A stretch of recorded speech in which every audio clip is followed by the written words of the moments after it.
All right. Good morning and good afternoon, wherever you are. It's the post Mother's Day edition. Everybody was good to their mothers.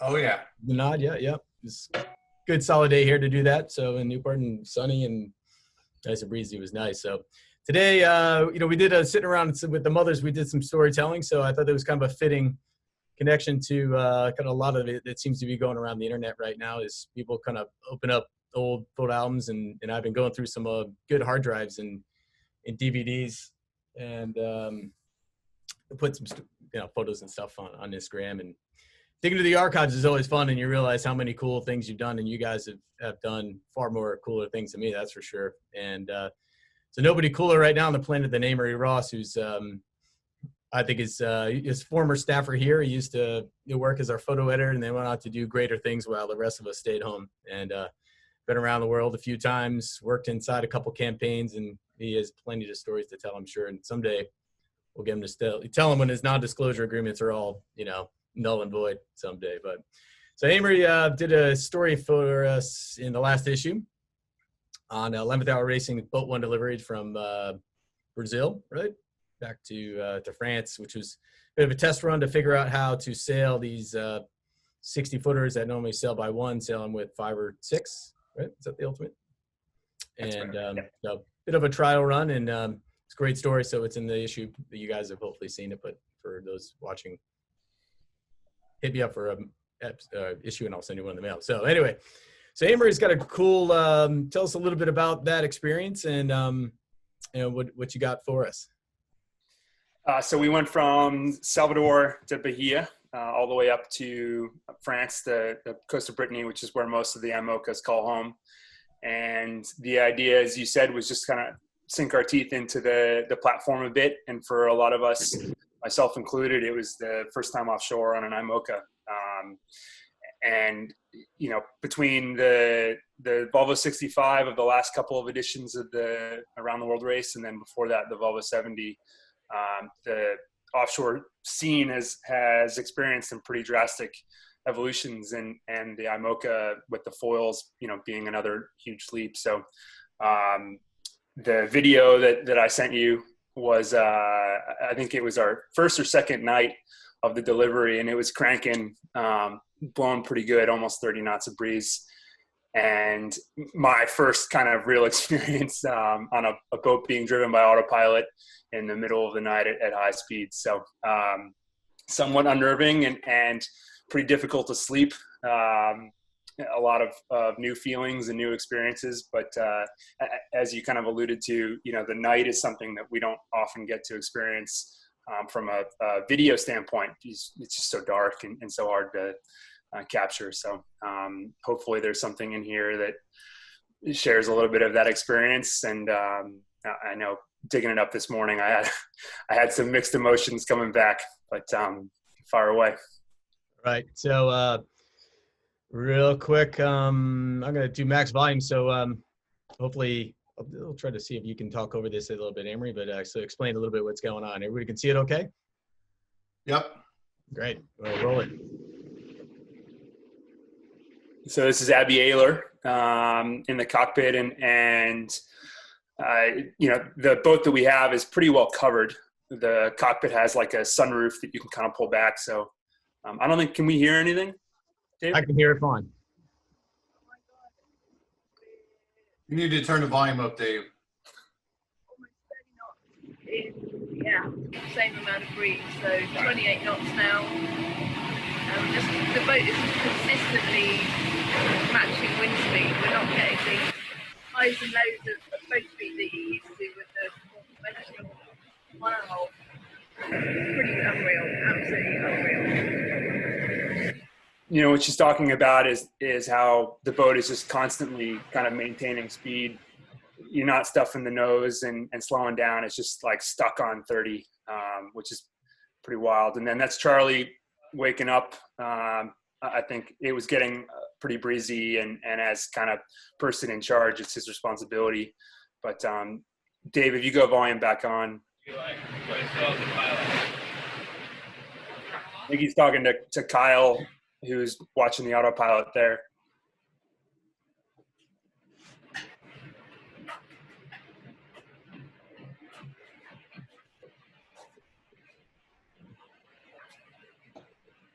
you were on it. And then you hear the alarm go off, and I think right after that we wiped out pretty good.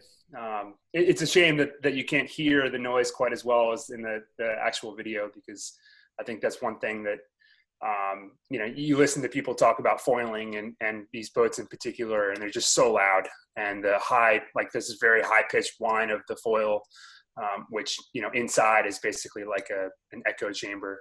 And the thing that we had, it's an older boat, and the autopilot was original.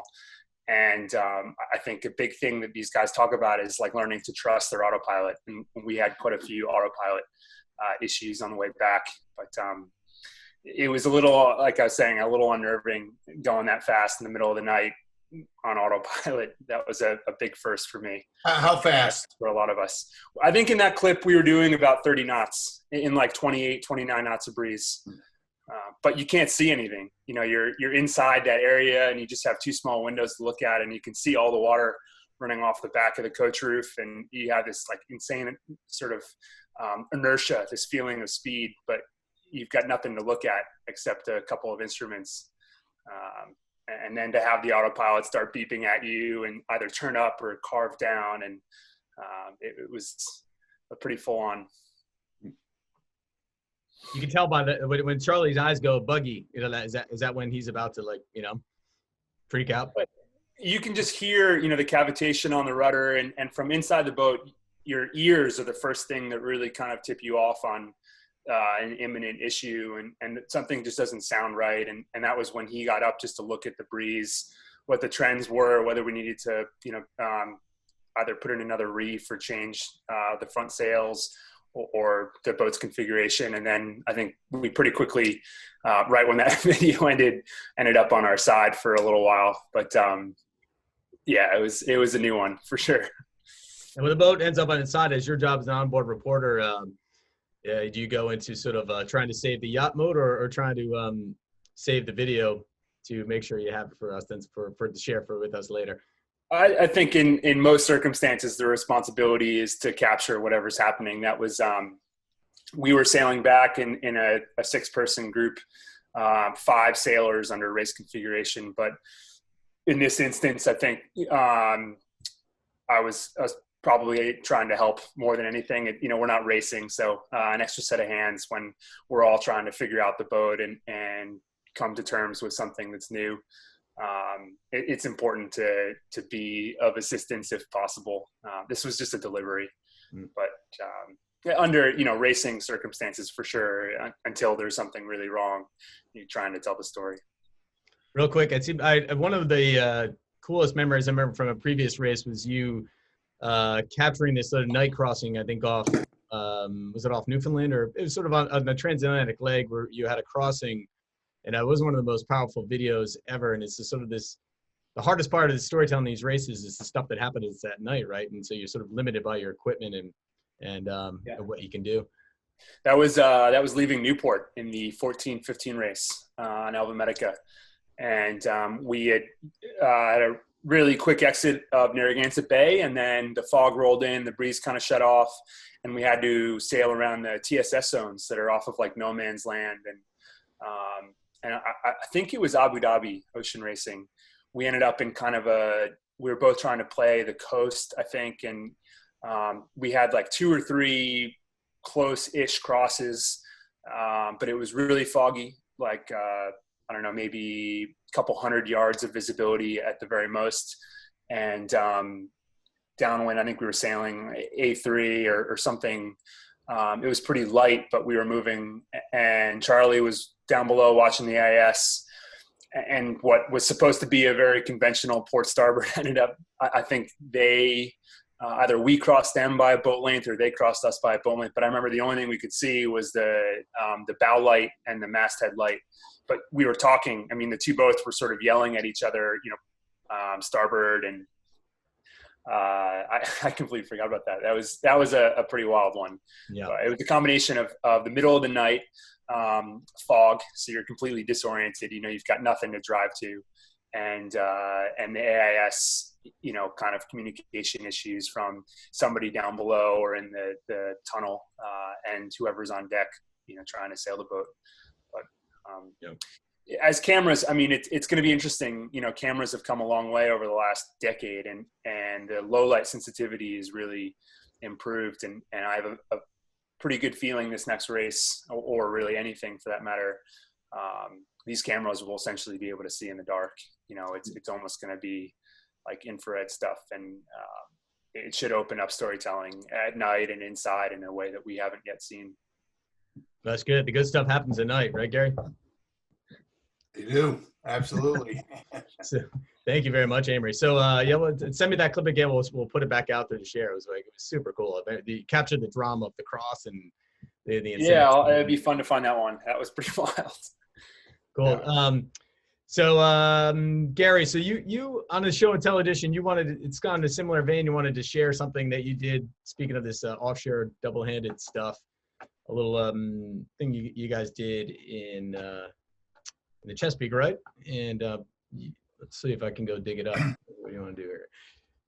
I have a short, I think 90-second video or 100-second video here of a regatta that we had in Annapolis at the end of September, double-handed. So if you can punch that up. It's playing. All right. Well, in Annapolis at the end of September, we had a double-handed race with 2 divisions. One was double-handed mix, male and female, and we had 7 J105s. And then we had a ORC class with 10 boats in it, all 30-foot range type boats. And they sailed about 50 miles down Chesapeake Bay. And conveniently for them, by the time they got down there in a southerly, the wind shifted, and it was another pretty windy northerly, so they had to sail all the way back upwind to the finish line. Randy Smythe ended up winning in the double-handed mix, the 2-time silver medalist and America's Cup winner that sailed with Pedro in the Cup back in 1988. And it was a good event. We learned a bunch of things, and I hope it sets a standard that many groups around the country will want to do, to have more double-handed racing. And all this is a lead up for the Olympics in 2024, Paris, actually down in Marseille, and LA 2028, where we'll have a long distance race, double-handed, keelboat in the Olympic Games, a first. And Dave, just a couple things. So the idea is to have a relatively simple boat. It'll be a modern, hopefully good-looking design. It'll be around 30 feet, give or take a little bit. It'll have a fixed keel. There's no foiling here. It will have a couple sails, storm sail, a reefable jib and main, asymmetrical spinnaker, and minimal electronics. Compass, knot meter, depth sounder, VHF, masthead antenna, AIS responder, but not make it an arms race. There will be a media component on the boat so that we can communicate during the race with the world feed, the Olympic world feed. And of course, we'll have stands, nifty graphics to follow the boat along the way. And they'll probably create some kind of game where you can race alongside the boat during the games. During the Olympics, the vision is 3 days, 2 nights, so 400 or 500 miles, depending on the strength of the wind forecasted the day or so before the race. So anyway, that's the vision. I'm quite proud that World Sailing adopted it, and it'll be on the Olympic roster in 2024, coming fast, in 2028. So real quick, I mean, when you have, like, with Amory's role, being able to sort of narrate the story and be able to sort of push what's available off the boat, the concept of this 24-hour live look into the cockpit, does that, some of the athletes, does that scare the hell out of them? Hey, real quick, Dave, would you mind resharing that video? We couldn't see it when it was playing. Yeah, let's give it a shot. Might just have to reshare the screen, like stop sharing and then reshare. Oh, I tried to narrate it with it in my head, not being able to see it. Oh, that's better. You guys, can you see it okay? Yeah, go ahead. Yeah. Go back to me. I'll go again.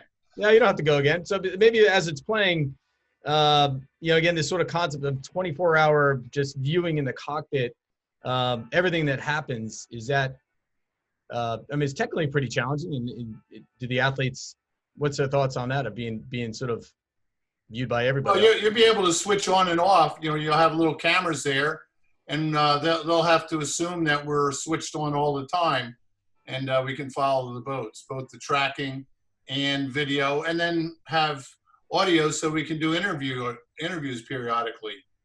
I want to know if you've learned how to fly a drone yet, Gary. I have. Drones are really good, and I'm not very good at it, but I haven't gone into somebody's living room through the window yet, but drones are fantastic. They really have elevated the game visually.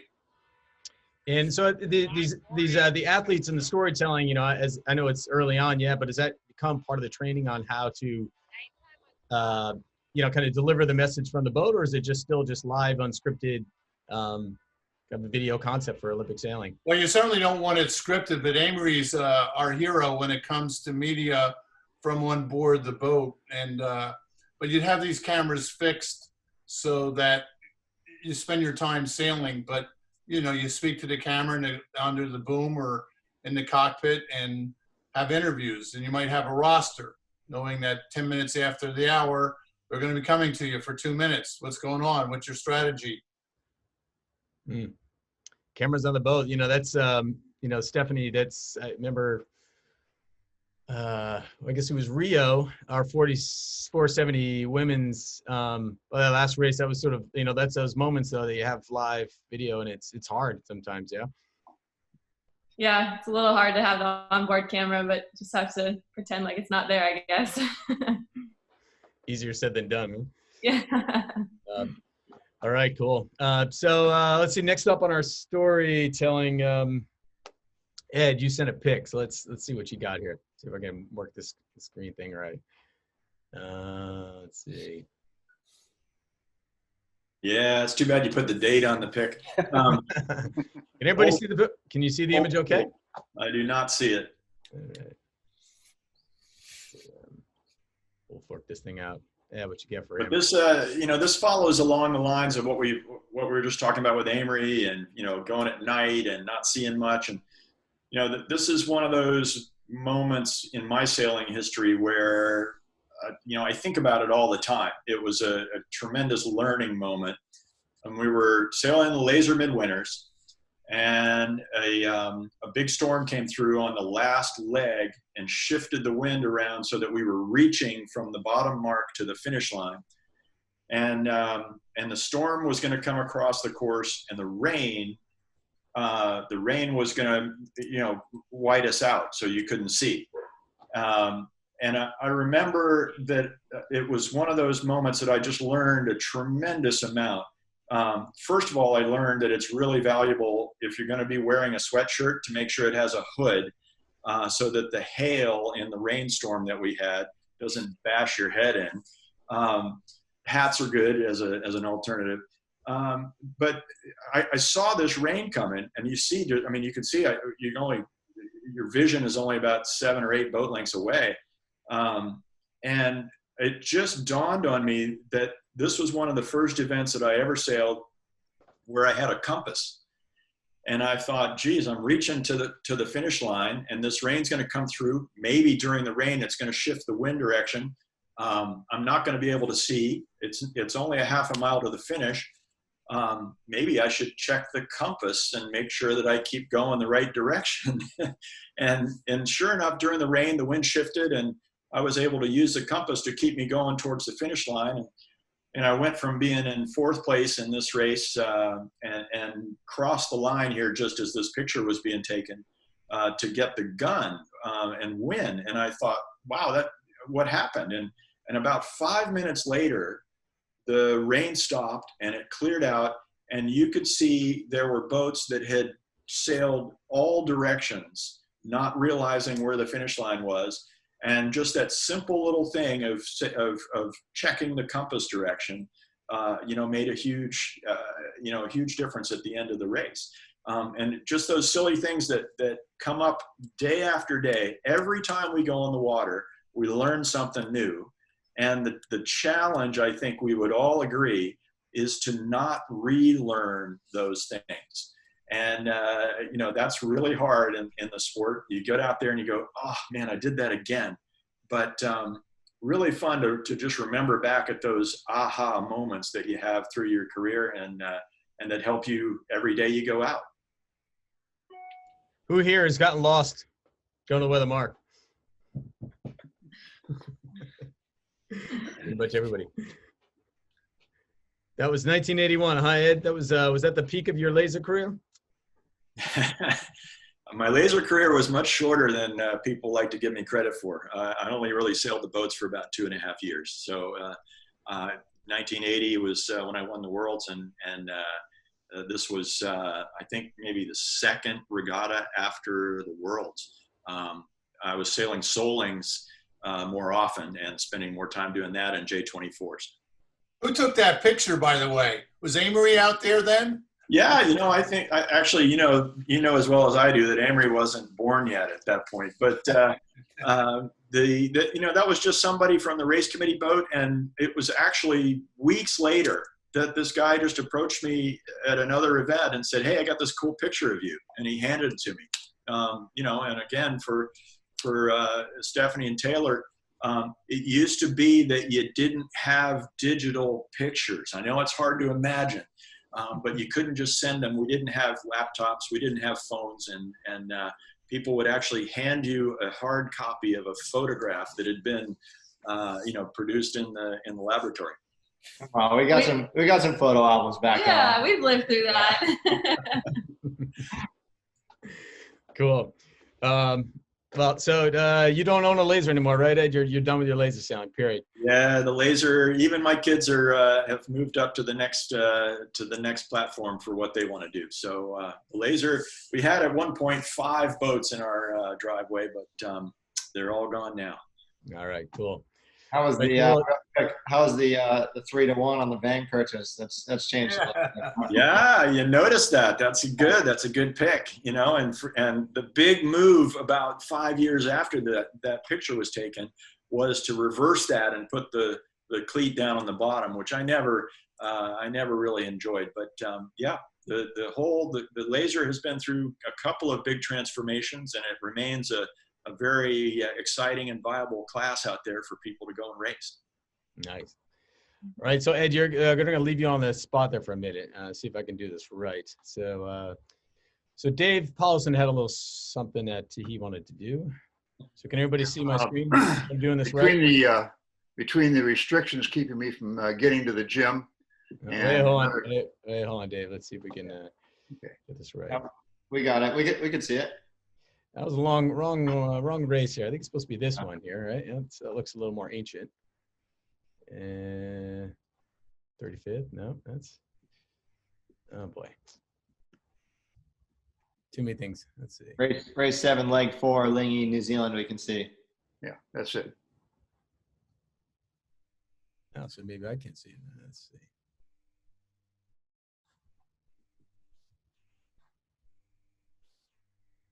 This comes up often on the 52 when I'm sailing with Terry. All right, so if I press play, can you see it? Is that there we go. All right. Let me make sure I get this right.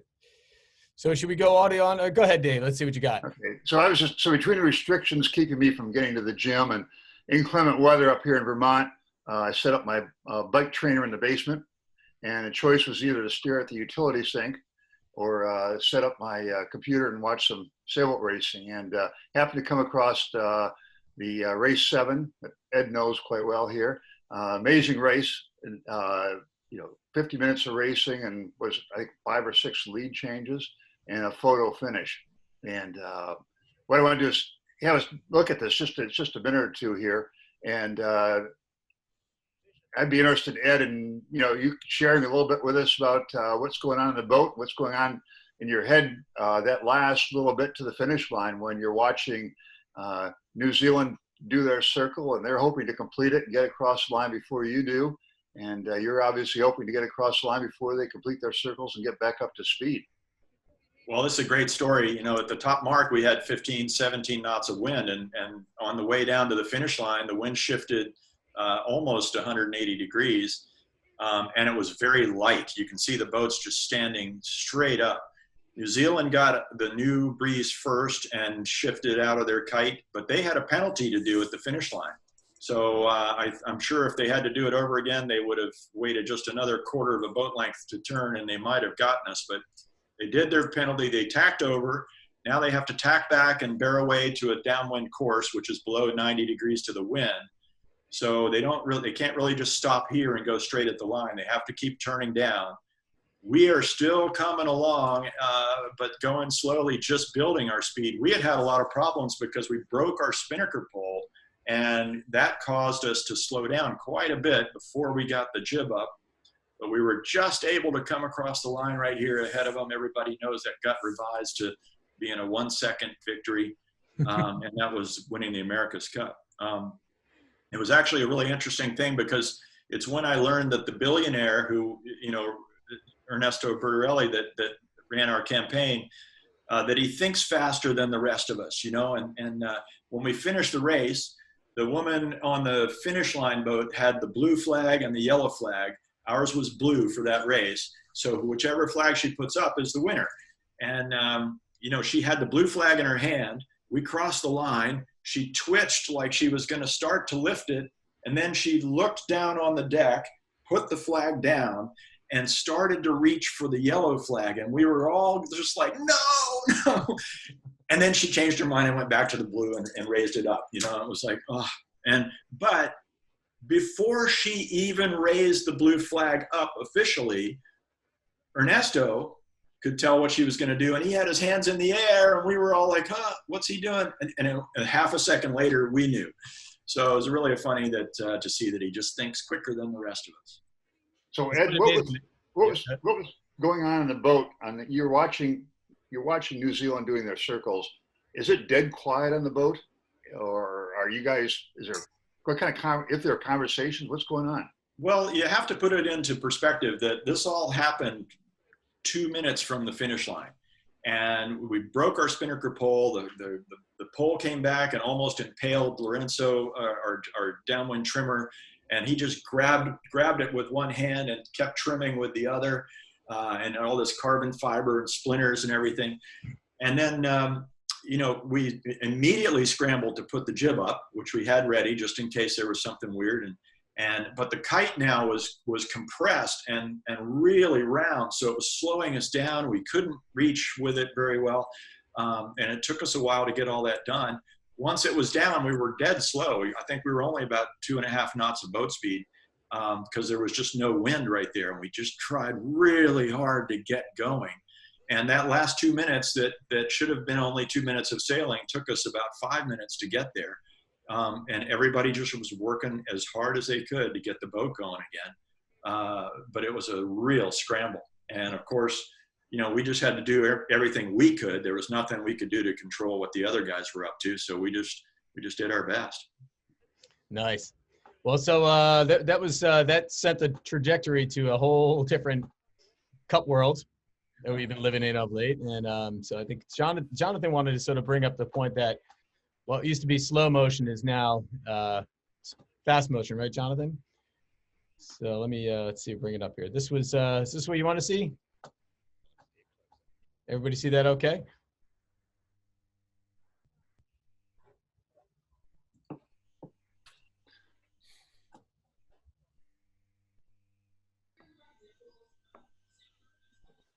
Dave?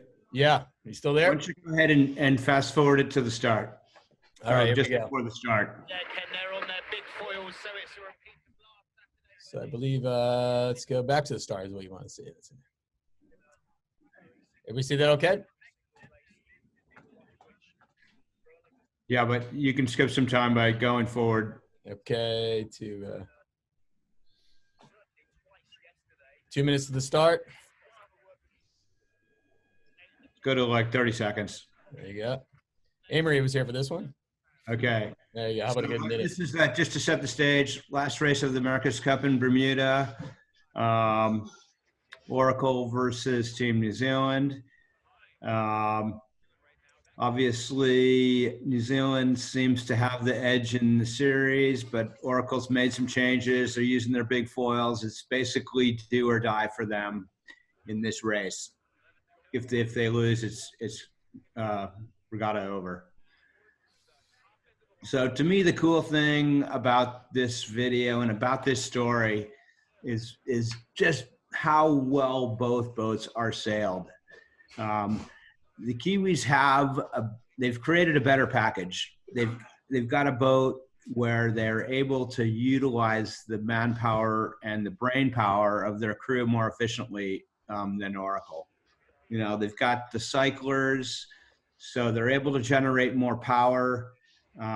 They've got a skipper who is effectively both the tactician and the helmsman. So they're basically freeing up another person because they don't have a dedicated tactician the way that Oracle does with Slingsby. But Oracle just barely gets the start, gets over him at the first mark, as you can see here.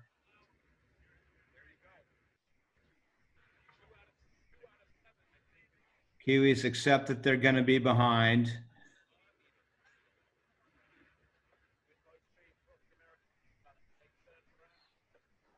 Beautiful barrelway on both boats. Just a super high level of sailing here. I think they stayed on their foils in this race for like 99.2% of the race. So Oracle's now going to the border. They're going to have to jibe before they get to the border. Slingsby's calling the wind. He's looking for a good time. But then the Kiwis just go for it and beat them to the jibe. Effectively a no-look jibe going at 30 knots. Okay, so now it's touch and go. Can the Kiwis get over them and get on their air? It's basically the whole regatta right here. That early jibe was pretty good. But you can see both boats, everyone's totally calm. There's no yelling. There's no, like, they're just going about their work. And you can see the Kiwis ultimately get over them, and that's the end of the race.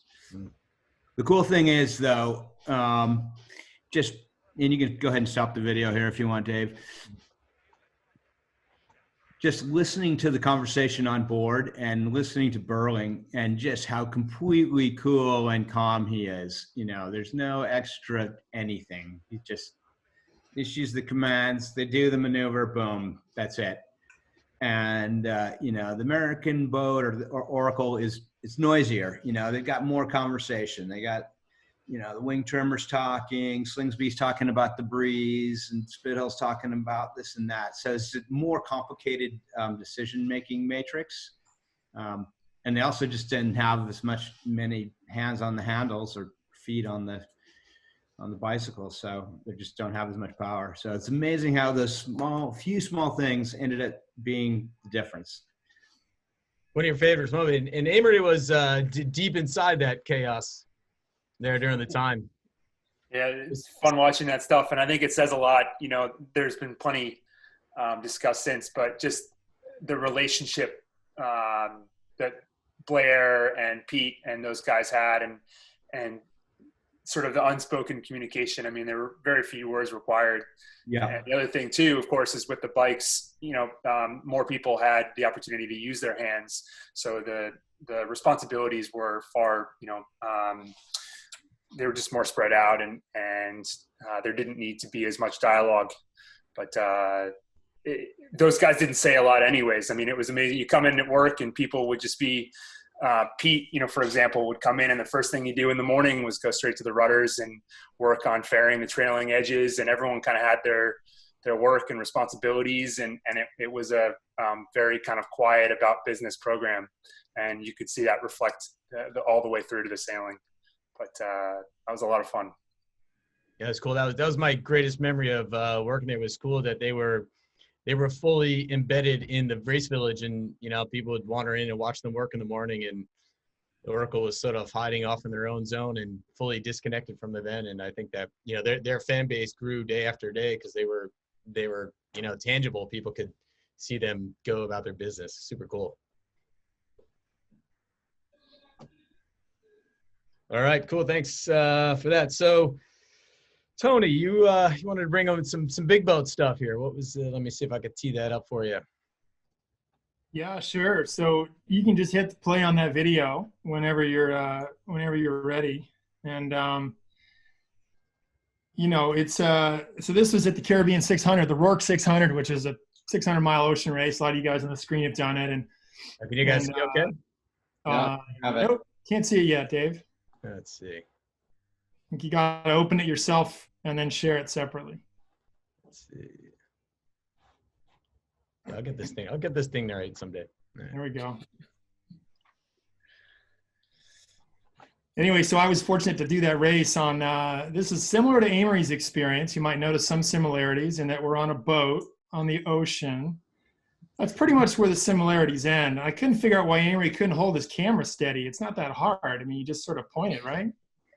So we're in Antigua here. This is just a practice day. It's kind of a cool slow-mo video. So this boat's a Southern Wind 100-footer. And so we get about 3/4 way around the race course. So we're maybe 450 miles in. And it's the second night. And the boat's big and comfortable, fun to sail, great group of sailor guys and gals on board.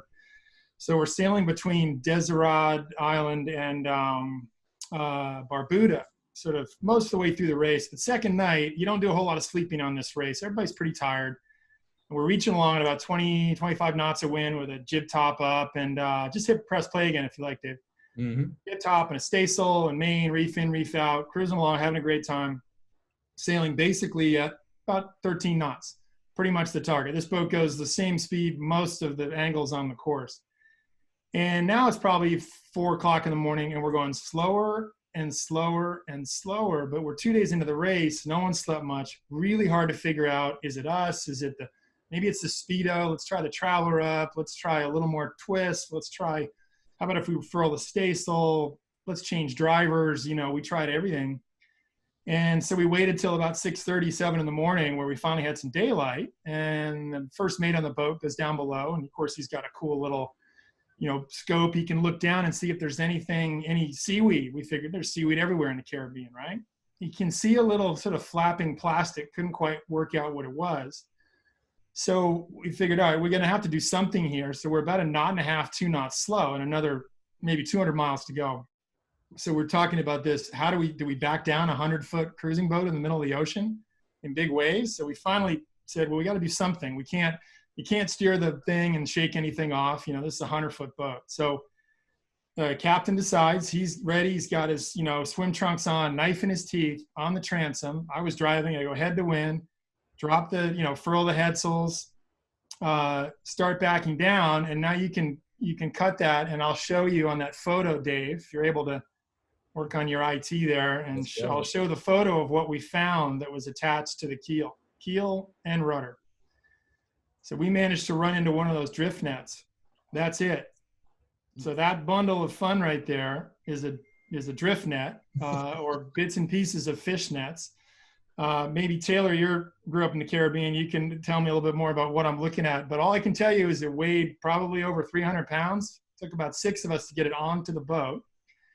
We managed to sort of tie it off in the transom and off we went at 13 knots again. And we decided to do our part and at least deliver it back to the mainland. But you try to imagine what a little bit of seaweed does on a probably 185, 200 ton super yacht.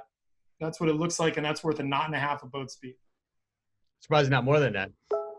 I was amazed at what we should have been going 4 knots with all that junk on the hanging off the back of the boat. But I'm really happy the captain didn't jump in the water because that had me really nervous. That would take it a bit of time to clear anyway, wouldn't it? Oh God, unbelievable. It floated to the surface. We were able to grab it and pull it up. So we were lucky. If that had wrapped around the rudder, we'd still be out there. Yeah, Tony, that's a pretty common feature sailing to Hawaii too. And Pedro could probably chime in here too, but we sailed into at least 2 of those for, I think, every trip I've ever done to Hawaii. Incredible. You know, it's amazing to me is it only slows you down 1.5 knots. You'd think something that bulky would slow you down almost to a dead stop. That's pretty impressive. Yeah, it was extraordinary. They were blaming me. I was the guy driving. Like, hang on, it's got to be something hanging off of the rudder. It can't be me. I haven't slept in 2 days, but that can't be it. Vindicated. What's the biggest thing you caught out in the open ocean, Amory? The most unique element? It looked a lot like that, actually. I think it was it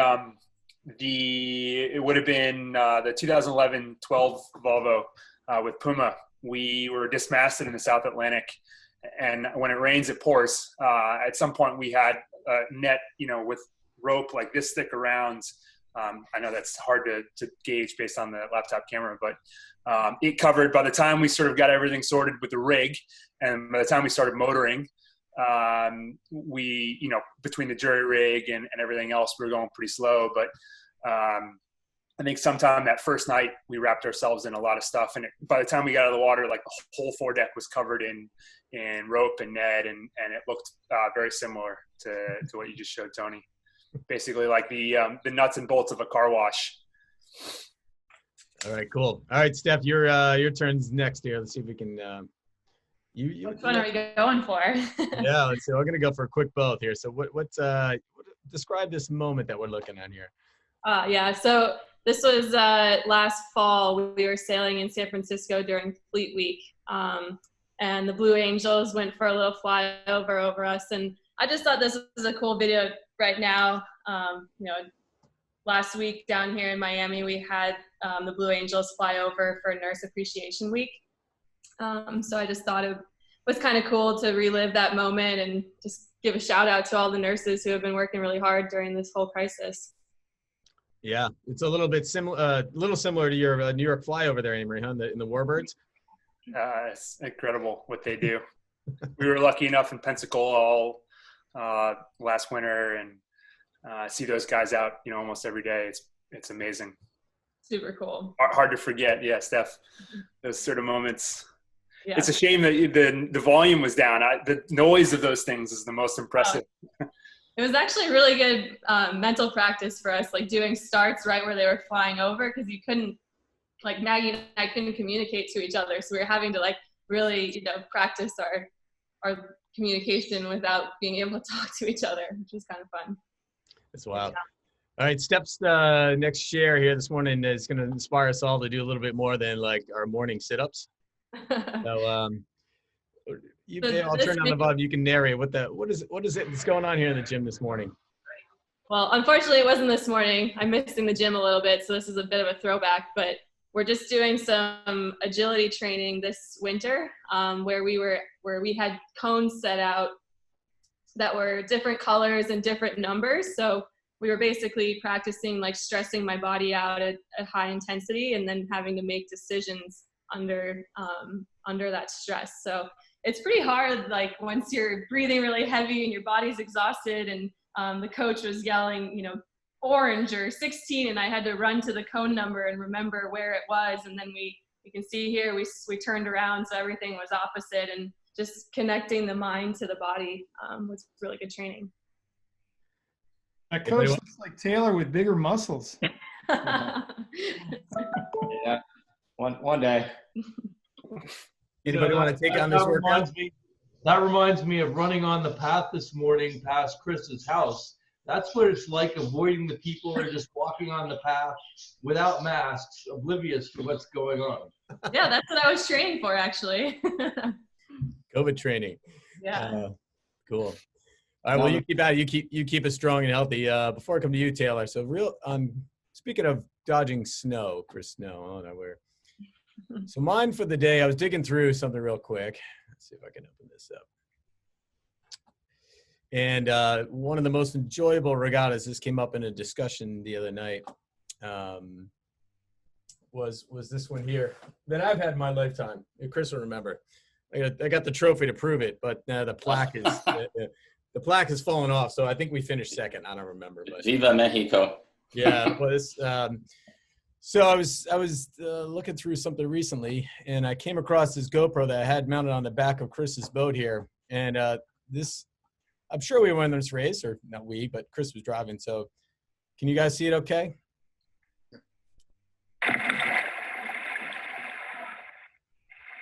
So this was this Bay of Banderas, right, Chris? And Port of, yeah, off yeah. Port Vallarta. So Chris is driving. Rich Bowen, North Sails, his go-to trimmer. Chuck Allen in the cockpit there. I'm floating, and George doing the ballast. George Whitter, right? Whitter, yep. Good memory. So I just want to sort of show the smoothness and the calmness of Chris Snow here. And you can see him creeping up to the pin boat down there, and just how cool it is sailing in this part of Mexico. You've done it plenty, but I'll never forget it. It was long days of racing. And then they would put us in a bus and bring us back to the all-inclusive hotels, where it seemed like there was a bottomless well of tequila and beer and restaurants and all you could eat and drink, and it was insane. But a full week of pretty much this kind of sailing, and all night long going at it. So, but he looks pretty pinned here, don't you? But does he look nervous? Not at all. Takes a look over his shoulder, takes another look, and that was probably right at the gun. I think that guy was over early. Yeah, probably. And then look at that fleet there. No problem. Very cool. What a beautiful Portac start, huh? Look at that. That's money. I guess that's what makes you famous. So anyway, that was one I found the other day. I thought it was just super cool. And there's more to it, but that's pretty much the end of the race right there. So nice start, Chris. Nice. Yeah. Cool. But not everyone goes that way, as we all know. So Chris, you wanted to do something here. So if I can do that quick. So you've been working since you've retired from One Design Sailmaking. Yes. Well, anyhow, basically I was with North Sails for a long time up till the middle of last year, and all of a sudden I had a little bit more free time on my hands, certainly during the week. And my family, my dad was in the Air Force. My wife, Mary, served in the Navy for 13 years. And my youngest son, Patrick, is currently in the Navy. He's in Virginia Beach, Virginia. And at San Diego Yacht Club, we have hosted a program every year for, I'm going to say it's been about 10 years, for a group called Warrior Sailing, which I'm sure a lot of people out there are familiar with. But I had always wanted to volunteer for it and help out with it, but never got the chance. So finally last year I did have time to do it, and it was one of the most rewarding experiences of my life. This picture is of a couple of guys who were participating or in the program. The guy on the left is a student. The guy on the right is actually one of the instructors. He learned how to sail through Warrior Sailing. He's done countless camps inspiring other veterans. The program is basically open to any veteran who has been injured mentally or physically serving our country. This is a shot of the group that we had at SDYC last summer.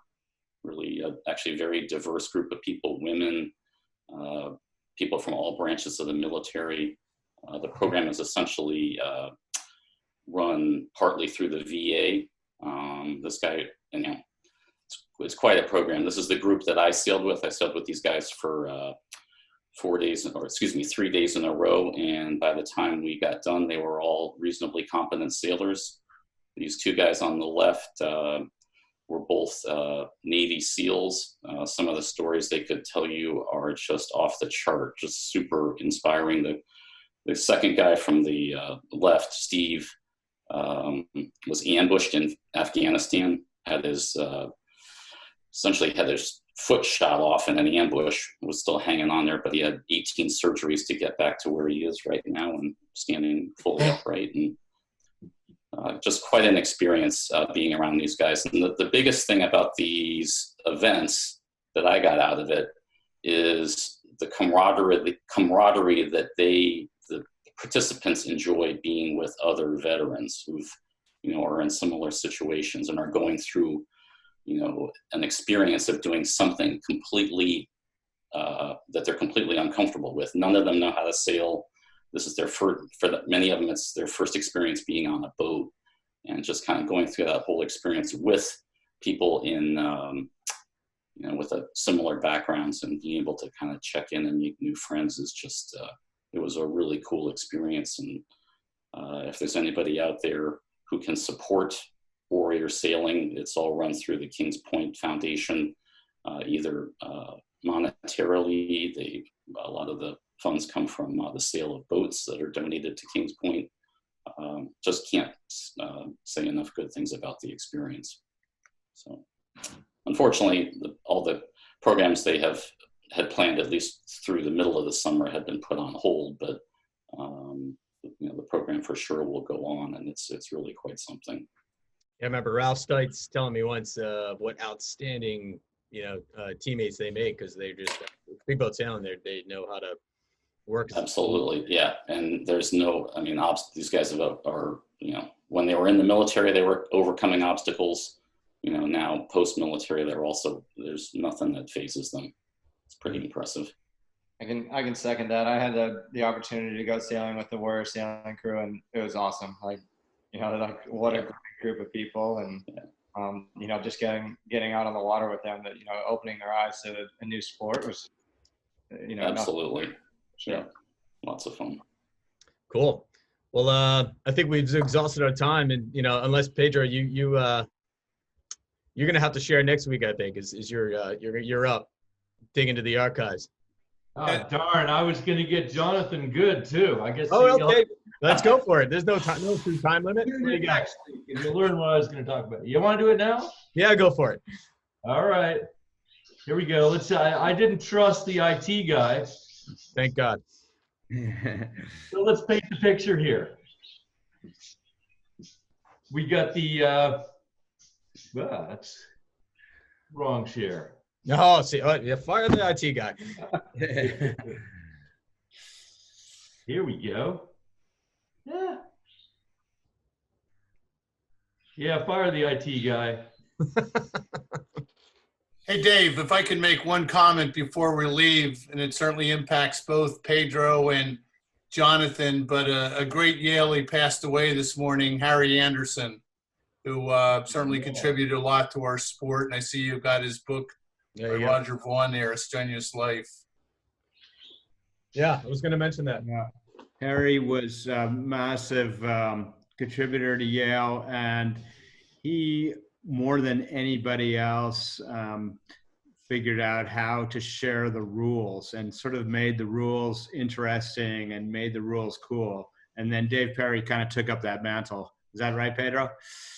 Yeah, Dave, I mean, he was Harry is the coolest guy and very, very supportive of sailing. And that's what my story is about. I should have hired a good IT guy because I was building my page as we got going here. But the story's about a Yale sailing related event, which of course Harry was sailed at Yale, sailed fins at Yale with Glenn Foster, and helped found the Yale Sailing Center there, and did so much for the sport. He was really into tall ships.